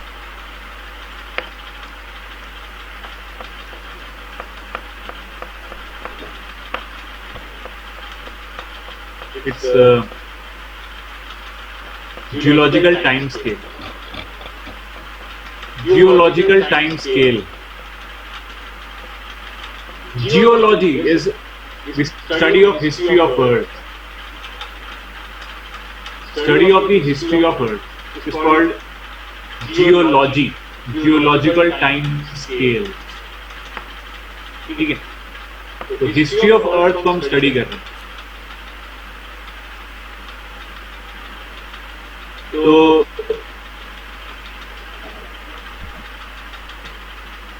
yes, we have to remember all this. मैं तभी पढ़ा रहा हूँ, वरना मैं क्यों पढ़ाता? ओके, तो इंपॉर्टेंट है, आ जाता है क्वेश्चन में, एनसीईआरटी में दे रखा है। एनसीईआरटी में अगर आप टेबल देखोगे ना, एक टेबल दी एनसीईआरटी में, उसके साइड में इस चीज को दे रखा है। ओके, और फिजिक्स वाले सर की क्लास अब नेक्स्ट ही होगी, लाइट आ गई उनकी, इलेक्ट्रिसिटी चली गई थी, तो बट ये क्लास मेरी छोटी है, मतलब एज सच आगे होगी क्लास, तो क्लास उनकी शायद 5 o'clock या 5:15 जैसा होगा वैसे करेंगे, लेकिन ये अभी क्लास आगे बढ़ रही है। Okay, it is being continued, तो stay with me. Geological time scale जो है, it is the history of earth, और हिस्ट्री ऑफ अर्थ को हमने डिवाइड किया हुआ है 3 टाइम फ्रेम्स में। सबसे पहला एरा, दूसरा पीरियड, तीसरा इपोक। जैसे कि भाई टाइम को देखो तो आवर, मिनट, सेकेंड, तो हम वहां भी डिवाइड करते हैं, उसी प्रकार से हम यहाँ पे डिवाइड करते हैं into era, period and epoch. अब क्वेश्चन पूछेगा कि which is the smallest unit, definitely आप आंसर कर सकते हैं कि which one is the smallest unit among these era, period and epoch. ये क्वेश्चन एक बार एग्जाम में आया हुआ है, smallest unit is of the geological time scale. So yes, we have the answer as epoch, correct. Chhabra, very good. तो आज छाबड़ा तुम्हारी band strength अच्छा काम कर रही है, तभी तुम वो आज काफी एक्टिव दिख रहे हो। तो ये भी डिपेंड करता है कि आप एक्टिव तभी होते हैं जब आपकी बैंड स्ट्रेंथ जो है ना वाईफाई की वो एक्टिव हो। That is also very important factor है ना। तो era, period, epoch. Epoch is the smallest unit, ठीक है। और एरा की शुरुआत करते हैं, बहुत एक सिंपल सा टॉपिक है ये, तो जल्दी हो जाएगा अभी, then you can have physics. तो इसमें इसी प्रोटेरोजोइक एरा और प्री कैम्ब्रियन एरा हम इसको कहते हैं। अब ये डेफिनेटली लर्न करना पड़ेगा। अभी सानिया ने पूछा मुझे कि सर इसको याद करना है, हाँ जी बिल्कुल करना। तो प्री कैम्ब्रियन एरा है ये, प्रोटेरोजोइक एरा। इसमें ना बहुत आसान है, देखो लाइफ, देखो ये पहले अर्थ बना दो, और 4500 मिलियन ईयर से वो पहले बनी, सभी को पता है। फिर प्रोकैरियोट्स, यूकैरियोट्स आ गए, और पहला जानवर बना 700 मिलियन ईयर से वो पहले। तो प्री कैम्ब्रियन एरा में एक तो प्रोकैरियोट्स बहुत ज्यादा हैं, यूकैरियोट्स भी आ गए। और एम्स में एक बार क्वेश्चन आया था कि pre Cambrian era is pre Cambrian era.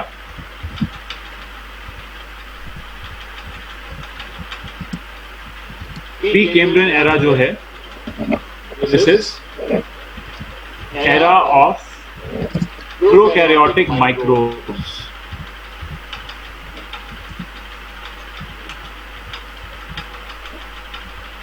वैसे तो मैं इसको मेंशन कर दूंगा अपने नोट्स में, हाँ नोट्स में आज दे दूंगा ग्रुप के ऊपर, जो स्टार्टिंग वाला है, ये शाम को बनाई, मैं भी पोस्ट करता हूँ।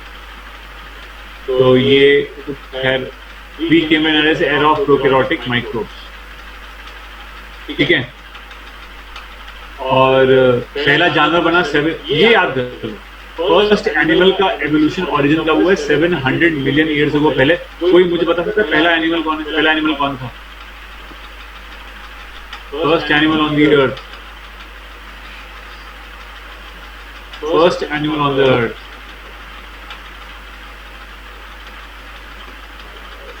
सानिया का आंसर बिल्कुल सही है, गुड।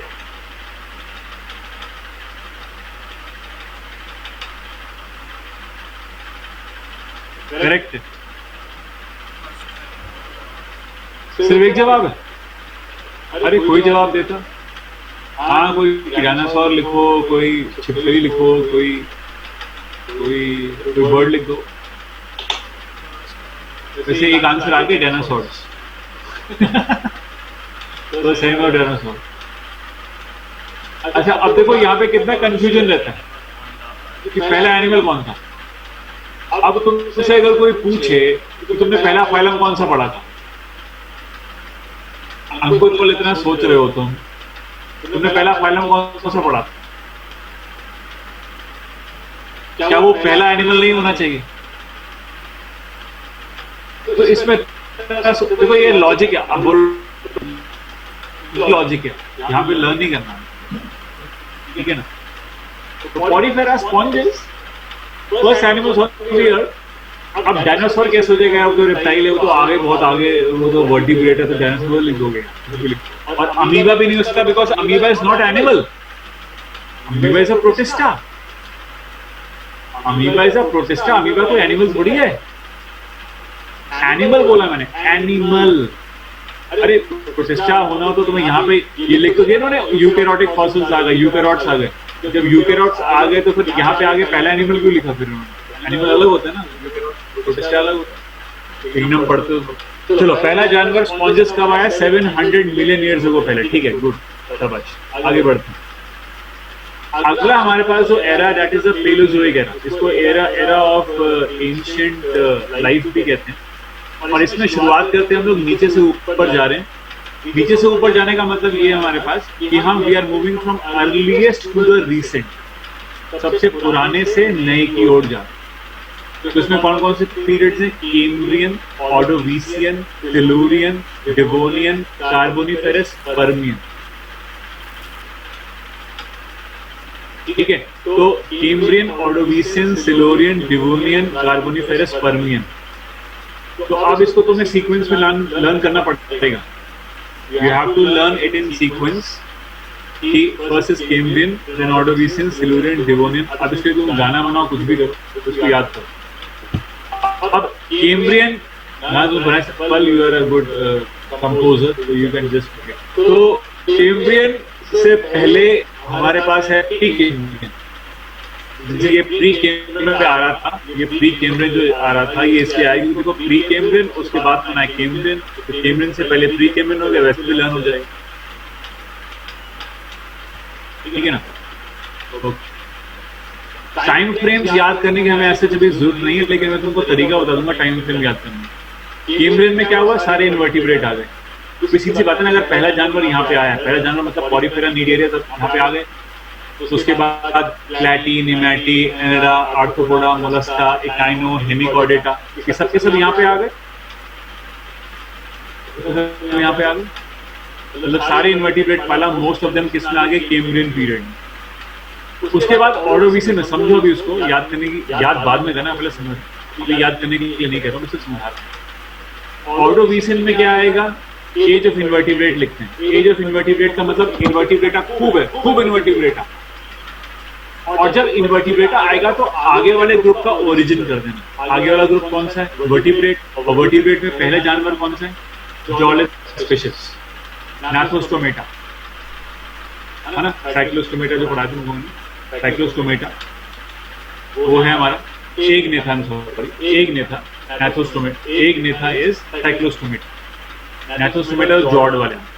तो एग नेथा और साइक्लोस्टोमेटा ये पहले हमारे वर्टिब्रेट हैं, जॉलेस फिशेस आ गए। इनवर्टिब्रेट की एज है, जॉलेस फिशेस का ओरिजिन है। एज का मतलब कि इनवर्टिब्रेट डोमिनेंट। जब कोई चीज डोमिनेंट तो आगे वाले ग्रुप का ओरिजिन करना, उसे बनाएंगे, स्थापित करेंगे, ठीक है ना।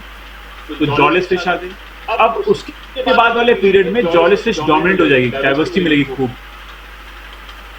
तो डाइवर्सिटी मिल रही जॉलेस फिश की, ये किसमें मिलेगा आपको? सिल्यूरियन में। और सिल्यूरियन में colonisation of land by plants and arthropods. Colonisation of land bye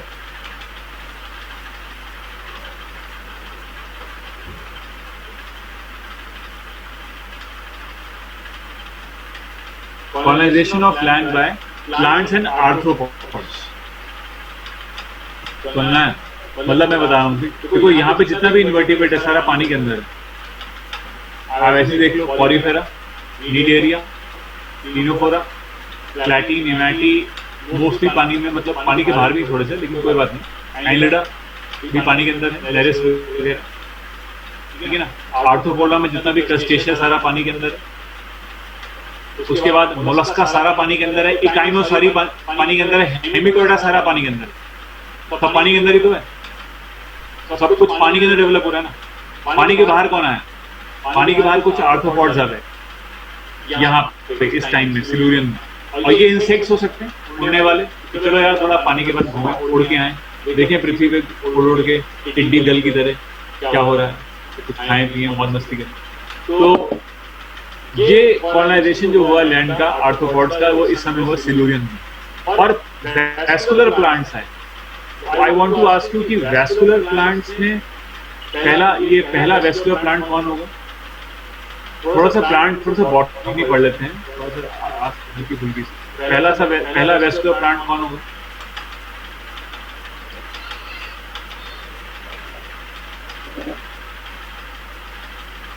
अरे ये कोई बहुत टफ क्वेश्चन है। हाँ बिल्कुल सही, सानिया ने बिल्कुल सही जवाब दिया। क्या बात, टफ क्वेश्चन है। वैस्कुलर प्लांट्स कौन से थे स्टार्टिंग में, जो कौन से आए? टेरिडोफाइट्स। यार अंकुर तुम तो बहुत आगे चले गए, कुछ जिम्नोस्पर्म को भी छोड़ दिया तुमने, बहुत आगे चले गए। अरे टेरिडोफाइट्स बेटा, शुरुआत कर रहे हैं ना। ओरिजिन ऑफ वैस्कुलर प्लांट्स बेटा, origin of vascular plants, pteridophytes. Yes. अच्छा, टेरिडोफाइट्स को क्या हम स्पोर बेयरिंग प्लांट्स कह सकते हैं? Can we call them spore bearing plants? Yes we can. Good, yes we can, correct. तो स्पोर बेयरिंग प्लांट्स और ओरिजिन लिखा बेटा, ओरिजिन याद रखो। ओरिजिन ऑफ वैस्कुलर प्लांट्स का ये सिल्यूरियन में हुआ। डिवोनियन में आप क्या करोगे? देखो यहाँ पे मछली आ गई थी ना, डॉलिस मछली आ गई थी। अब अगली बार किसको लेके आओगे? बोनी को। और जैसी बोनी मछली खूब प्रोमिनेंट हो जाएगी, उसको बोलेंगे एज ऑफ फिशेस। तो एज ऑफ फिशेस कौन होगा? Devonian. Age of fishes Devonian. और जब फिश की एज होगी तो कौन ओरिजिनेट होगा? एम्फीबियंस, क्योंकि फिश के बाद कौन आता है? एम्फीबियन। तो जब एज ऑफ फिश तो पहला एम्फीबियन। फिर अगले वाले में क्या आ जाएगा? एज ऑफ एम्फीबियंस तो पहला रेप्टाइल। तरीका बता रहा हूं याद करने। जब एज ऑफ एम्फीबियन करोगे तो पहला रेप्टाइल कर देना, ठीक है ना? तो हमें अब इसमें ये चीज याद करनी। एग्जाम का क्वेश्चन है, मजाक नहीं हो रही। ये क्वेश्चन एग्जाम में आए हुए हैं और पिछले कुछ 10 सालों में फ्रीक्वेंसी कम है। लेकिन यू नेवर नो, नीट कुछ भी कर सकता है, नीट कुछ भी कर सकता है। एम्स मर चुके हैं ना, एनीथिंग कैन हैपन। एम्स वाले बोलेंगे पर क्वेश्चन तो हल्का फुल्का रॉन्ग दो, क्या दे दो आसान आसान। कोई नहीं। Age of fish Devonian, age of amphibian Carboniferous, और एम्फीबियंस के साथ ही कौन है? Seed plants. तो अब ये पहले सीड प्लांट कौन है? First seed plants.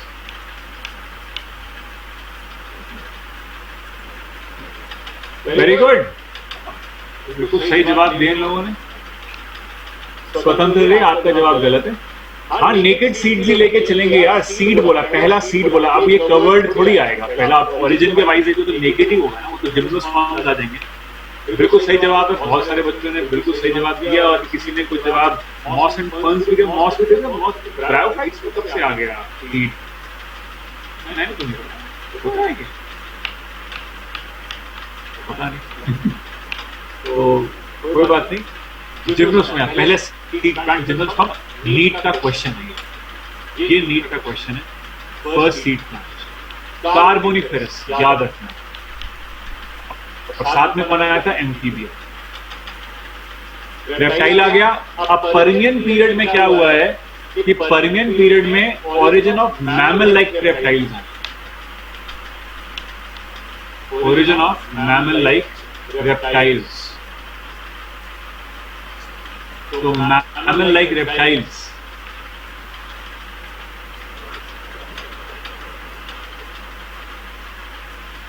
तो मैमल लाइक पर जैसे एक ना एग्जांपल मैं तुमको देता हूँ, मैं आगे बताऊंगा इसको। लेकिन आई मस्ट टेल यू कि मैमल लाइक रेप्टाइल्स जो थे ना, वो कौन थे? थ्रैप्सिड्स।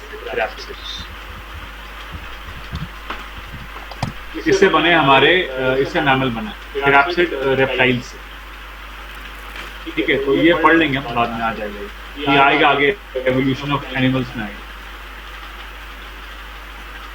तो origin of mammal like reptiles याद करना है।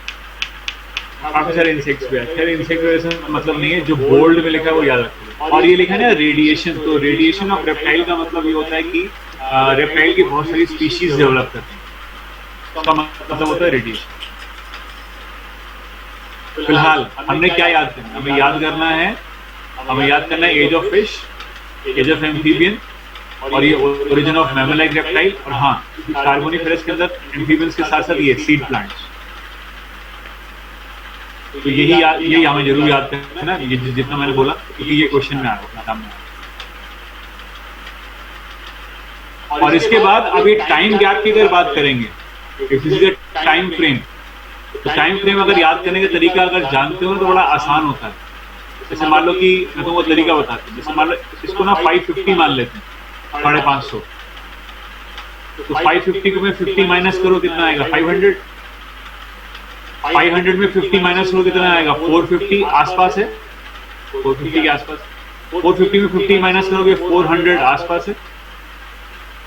फिर 400 में फिर 50 माइनस करोगे 3 क्या कितना आएगा, 350 आएगा,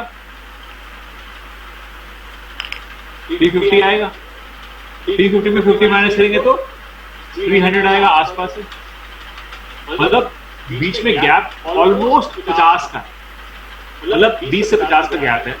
मतलब वैसे एग्जैक्टली हमें ये वैल्यूज लर्न नहीं करनी, बट आइडिया तो लगा सकते हैं कितने साल पहले क्या हुआ, क्योंकि हर एक में 50-50 का गैप है, तो आसपास का ही पूछेगा। वैसे पूछा नहीं आज तक, but I want to tell you कि थोड़ा सा आइडिया हो तुम्हें तो अच्छी बात। थोड़ा सा ऑप्शन कभी ठीक ठाक करना हो, it's easy.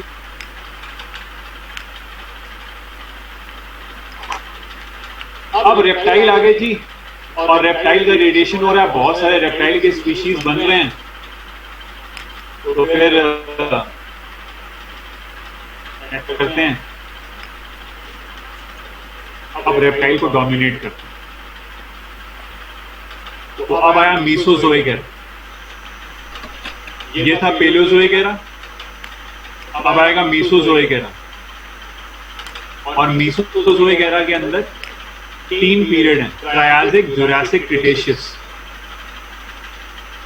Triassic, Jurassic, Cretaceous.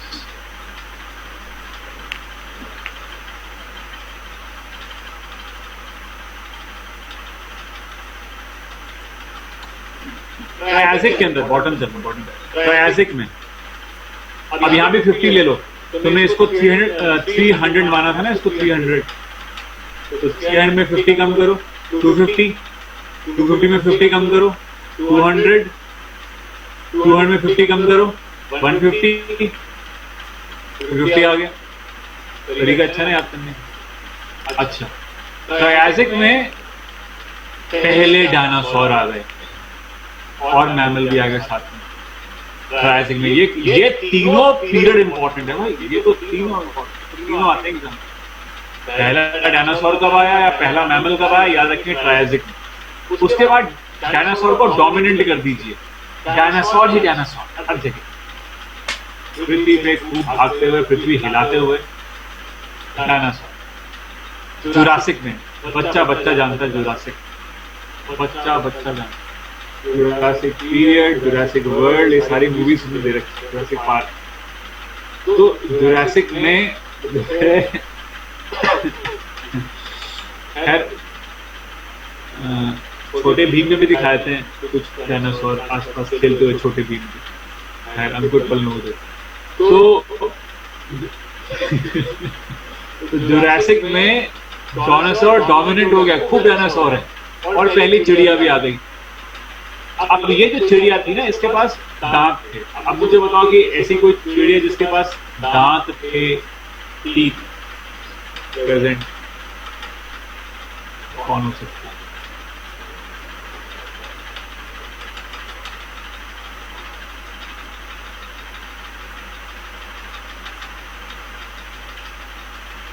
Archaeopteryx, ठीक है, yes, Archaeopteryx first tooth bird. तो डायनासोर डोमिनेंट जुरासिक पीरियड में, जुरासिक पीरियड को ही बोलते हैं एज ऑफ रेप्टाइल्स वैसे तो, okay, age of reptiles. Jurassic याद हो जाएगा, Jurassic is age of reptiles, लोग जानते हैं कि वो डायनासोर डोमिनेंट है वहां। और पहली चिड़िया आई, लेकिन ये पहली चिड़िया कौन सी, इसके पास टीथ हैं, आर्कियोप्टेरिक्स। अब एक दुख की बात, अगले ही पीरियड में, क्रिटेशियस में, बड़ी जल्दी डायनासोर और ये दांत वाली चिड़िया मर गई, खत्म। उन्होंने बड़ी तबाही मचाई पृथ्वी के ऊपर। और फिर जो है ये एक्सटिंक्ट हो गए। तो अब इनको याद करना है कि एक्सटिंक्शन का पीरियड कौन सा था, तो आंसर है क्रिटेशियस। और एक बड़ी अच्छी बात याद है कि जब जब ये डायनासोर मरेंगे, जब जब राक्षस मरे, तब तब फूल खिले, फूल, फ्लावर्स, मतलब एंजियोस्पर्म्स। तो बड़ा अच्छा तरीका याद करें, जब जब डायनासोर मरेगा तब तब फूल खिले पृथ्वी के ऊपर।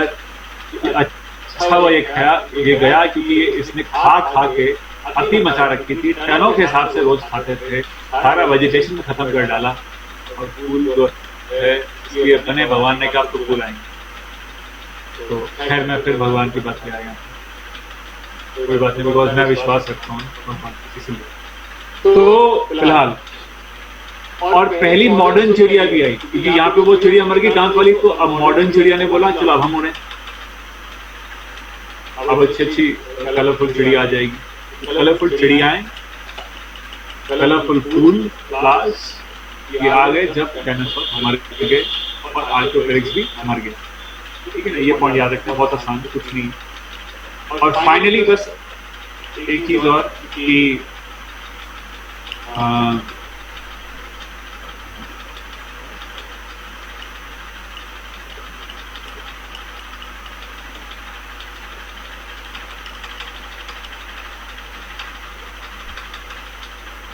लास्ट एरा जो है हमारे पास, जैसे सीनोजोइक एरा, इसको एज ऑफ मैमल्स कहते हैं, क्योंकि अभी नीचे आपने मीसोजोइक में पढ़ा कि मैमल आए, लेकिन रेप्टाइल खूब डोमिनेंट थे, डायनासोर वगैरह।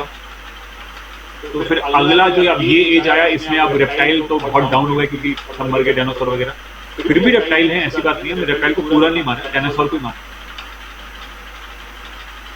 Cenozoic is age of mammals और एज ऑफ एंजियोस्पर्म्स भी कहते हैं, क्योंकि अब फ्लावर यहाँ बना था ना, तो यहीं पे डाइवर्सिफाई करेगा।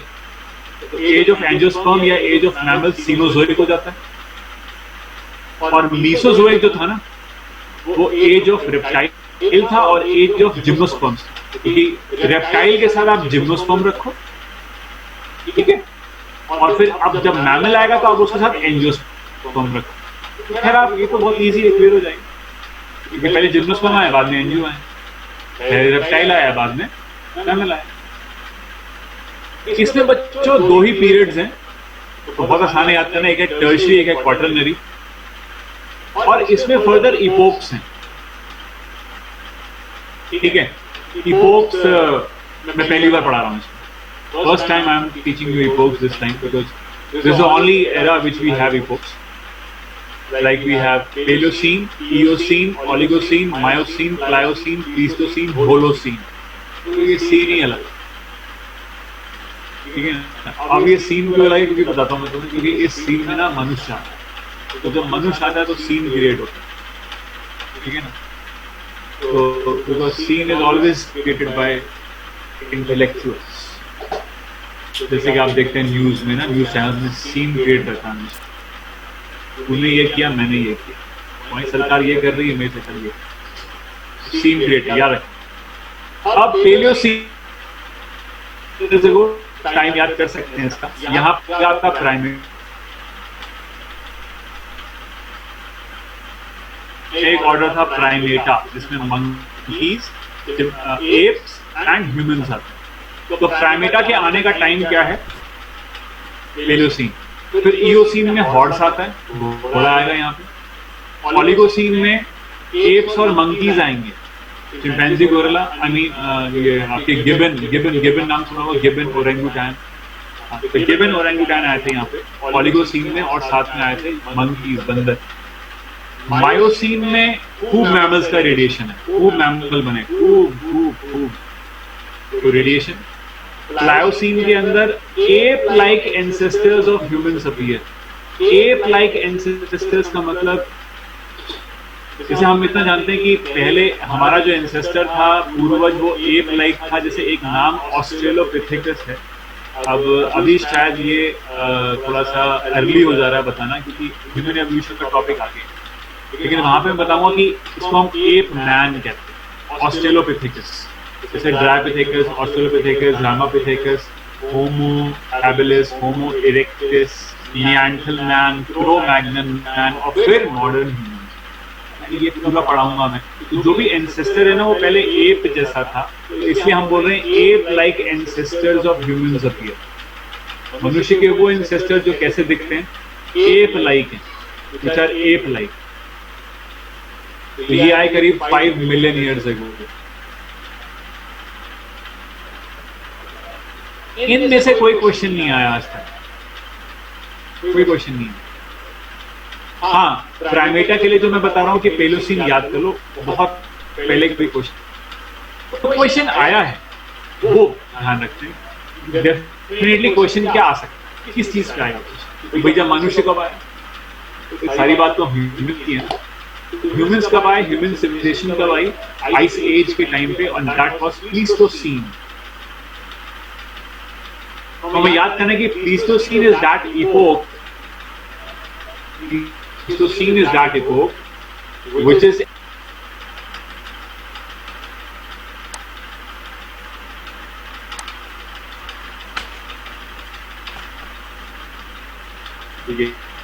हॉर्स आया, फिर एप्स एंड मंकी। तो ये मैं सिंपल स्टेटमेंट में लिख के दूंगा तुम्हें, यहाँ पे कंफ्यूज करके रट्टे मारने की कोशिश नहीं करनी। मैं यहाँ पे एक सिंपल सा स्टेटमेंट लिखूंगा, बस वही लर्न करना, ठीक है, that will help you out.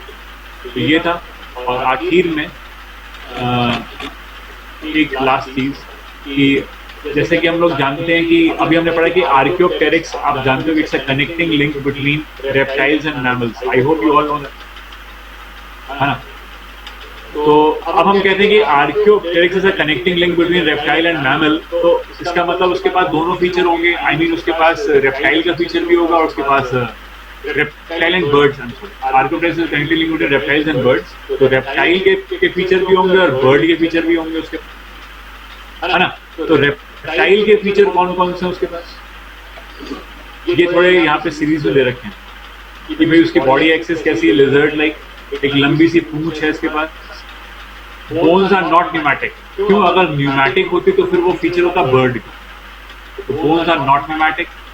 Jaws are provided with teeth. हम जानते हैं कि बर्ड के पास तो टीथ नहीं होते, तो इसलिए जब टीथ हैं तो इसका मतलब ये रेप्टाइल का feature. Presence of weak sternum. Sternum क्या होता है? Breast bone. और स्टर्नम वीक नहीं होनी चाहिए, स्टर्नम कैसी होनी चाहिए? स्ट्रांग होनी चाहिए। क्यों? बिकॉज उसको उड़ना है। तो बर्ड का फीचर भी हो, तो अगर स्ट्रांग स्टर्नम होगी तो that would be the feature of bird, क्योंकि स्टर्नम स्ट्रांग होती है बर्ड की। लेकिन अगर आप वीक स्टर्नम कह रहे हो तो फिर फीचर किसका हो जाएगा? रेप्टाइल का, क्योंकि बर्ड की स्टर्नम तो स्ट्रांग होती है। Free caudal vertebrae. हाँ, टेल की जो वर्टिब्री होती है वो फ्री होती है। टेल की जो वर्टिब्री होती है वो अलग अलग होती है, सारी बोन्स अलग अलग होती है रेप्टाइल्स में। जैसे स्नेक को देखो ना, लहरा के चलता है, तो सारी बोन्स कैसी उसकी अलग अलग हैं। और बर्ड में ऐसा नहीं, बर्ड में तो फ्यूज्ड बोन्स होती हैं। अगर तुम्हें याद हो, मैंने बताया था fused bones of the birds are like synsacrum, pygostyle. ये वर्ड यूज किए थे इन दी एनिमल किंगडम, थोड़ा उनको देखना आपको याद आएगा। तो बर्ड्स की जो वर्टिब्री होती है वो फ्यूज होती है। हमारे पास भी फ्यूज वर्टिब्री है, कौन सी? Sacrum. 5 bones have been fused, or 6, 4 bones have been fused। लेकिन यही बोन्स फ्री होती हैं रेप्टाइल में, तो ये रेप्टिलियन फीचर होता है। और hand bears typical reptilian plan. हाँ ठीक है, क्योंकि नाखून, अब नाखून चिड़िया में नहीं होते। आई मीन फोर लिम्ब में नाखून नहीं होते चिड़िया के, पैर में तो होते हैं। और फोर लिम्ब में आपने देखा कभी विंग्स से नाखून निकल रहे हैं, तो ऐसे उड़ रही हो तो आपको नाखून मार गई हो अपने, क्योंकि हाथ में नाखून नहीं होते भाई। पैर में तो लगा सकती है नेल पॉलिश, लेकिन हाथ में बेचारे के पास नाखून नहीं है, तो वो उसका ये जो इच्छा ये पूरी नहीं हो सकती। आई एम सॉरी, ठीक है ना, फीमेल पिजन या फीमेल हो। तो ये उसका रेप्टिलियन जो है वो फीचर हो गए। और एवियन फीचर्स क्या हो जाएंगे? feathers, definitely, bird का feature. Jaws having beak, definitely. Forelimbs into wings, yes. Hind limbs have typical avian plan, चलो ठीक है. Intimate fusion of skull bones. हाँ, बर्ड की जो बोन्स होती है स्कल की, वो फ्यूज होती है, ऑल आर फ्यूज, जैसे हमारी फ्यूज है। तो only movable bone is a mandible, बाकी सब तो क्या फ्यूज ही है। तो बर्ड के पास भी ऐसी फ्यूज बोन्स होती हैं, लेकिन रेप्टाइल के पास बोन्स फ्यूज नहीं होती। रेप्टाइल की सारी बोन्स फ्री होती हैं। तो रेप्टाइल चाहे तो अपने से बड़ा जानवर एंगल्फ कर सकता है। अगर आपको वो पढ़ा होगा ना, तो बताया था ना, अजगर जो है, पाइथन अपने से बड़े एनिमल को एंगल्फ कर सकते। तो कैसे एंगल्फ करे? उसका मुंह खोलना पड़ेगा। तो इतना बड़ा मुंह कैसे खोलेगा? सारी बोन्स कैसी होनी चाहिए? फ्री होनी चाहिए। फ्री होंगी तो मुंह खोल पाएगा ना। अब हम तो बस इतना ही, ज्यादा नहीं। अब वो जो है इतना बड़ा मुंह ऐसे खोलेगा क्यों? बिकॉज उसकी जो बोन्स है फ्री है, उन बोन्स के बीच में स्ट्रॉन्ग लिगामेंट्स हैं, उसको अलाउ करते हैं कि वो अपना वाइड माउथ ओपन कर सके और खा सके। तो ये फीचर्स आपको याद करना है, कौन से रेप्टाइल के और कौन से बर्ड के। Okay, so next I think कि दीपक सर will be continuing, लेकिन first I should ask him is he able to continue, and if not then I will continue. I should ask him first of all. So till then, if you want, if you just want to discuss any doubt, you can just post it on the chat. I can have कोई doubt है तो पूछ लो मुझे, अभी कोई पुराना हो, कोई नया हो, कुछ भी हो। In the meanwhile I will ask Deepak sir.